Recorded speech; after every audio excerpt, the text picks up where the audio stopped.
प्रितीच्या भयणी भावांनो, जेजूच्या काळार दोन वसूलदारांक समाजांत तितलो मान आनी रिस्पेद आसूंक ना. कित्याक ते जे काम करताले ते रोमकारांक करताले, ताकाच लागून तांकां नाकारलोले, ते समाजान नाकारलोले मनीस ते. आनी हेच घडये न्हू, आयज आमी पळयता झाकियस हो महादोल वसूलदार ताच्या जिवितान घडये ताकाय तें दिसतालें आसतलें, तें नाकारणी तो भोगतालो आसतलो. आनी ताकाच लागून तो आतां जेजूक पळोवंक आशेता आनी तो मोठवो जावन झाकियस म्हणल्यार न्हू सांत लूक आमकां सांगता झाकियस हें ग्रेक भाशेन उतर म्हणल्यार शुद्ध, खरो. पूण आमी हांगा पळयता एक कॉन्ट्रडिक्शन आमी पळयता.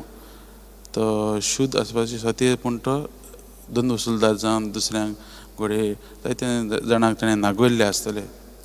आनी हें घडये ताकाच तें भितरल्यान खातालें आसतना तो जेजूक पळोवंक आशेता.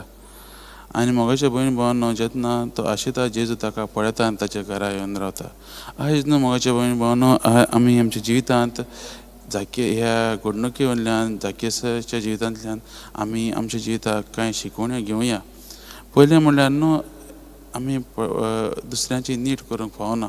आमी पळयता जेन्ना जेजू ह्या दोन वसूलदाराच्या घरा वचूंक सोदता तेन्ना जायते जाण जेजूक म्हणटा, आरे हो पातक्याच्या घरा वयता.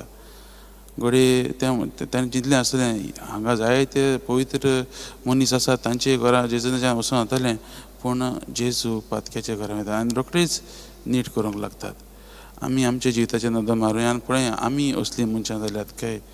कोणाकूच आमच्या भावा भयणांक जीं पातकांत आसात वा जीं वायट मार्गान चलतात तांकां कितें बरें जालें वा तांचें जिवीत बदल्लें जाल्यार आमी तांकां तांचेर रोखडीच नीट करतात, तांकां टायटल्स घालतात काय, अशें आमी चिंतूंक गरजेचें. आयज शुभ वर्तमान आमकां हेंच नियाळूंक आपयता.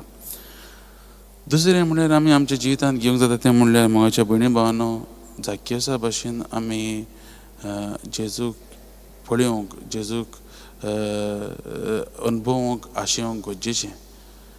तेज्या जिवितांत तो घडये निराशे आसलेलो, कित्याक तो जाणा आपूण वायट काम करता आनी तें तो घडये भोगतालो. तेच परीन समाजूय ताका सारको राखनासलो, ताका पयस करतालो. आनी आयज आमी पळयता हें आख्खी ताची गिरेस्तकाय वा ताची व्हडविकाय तो सकलाक धरून तांचे वयर चडटा आनी जेजूक पळोवंक तो आशेता. आनी मोगाच्या भयणी भावांनो, जेन्ना आमी काल्तिकायेन आमचें जिवीत देवा मुखार येतात, देव आमकां केन्नाच फाटीं सरना, पूण तो आमकां सदांच पळयता आनी आमच्या जिवितांत तो भितर सरता. आनी आमी पळयता जेजू सगल्या लोकां मदें हो मोठवो झाकियसाक तो पळयता आनी ताच्या घरा येवन तो रावूंक येवजिता. आनी तिसरें म्हणल्यार मोगाच्या भयणी भावांनो, आमी झाकियसा भाशेन आमच्या पातकाचें दूख धरूंक जाय आनी देवा लागीं बोगसणे मागूंक जाय. झाकियसान जेन्ना जेजूक अनुभवलो ताणें सगळेंच सोडून दिलें आनी तो ताका जेजून ताका आपणायलो. आयज आमी आमच्या जिवितांत जायते भशेन झाकियसा भाशेन जाल्लेलीं आसात न्हू. आमी दुसऱ्यांक नागयतात, आमी दुसऱ्यांक बरें करूंक ना. आयज आमी ह्या वाचपाचें नियाळ करता आसतना देवा लागीं हीच कृपा मागुया, जेजूक अनुभवूंक आनी आमची झाकियसा भशेन आमकांय जेजूची आस धरूंक, जेजूक आशेन आमी ताका पळोवंक आनी ताच्याच मार्गान चलूंक आमी देवा लागीं कृपा आनी बळ मागुया.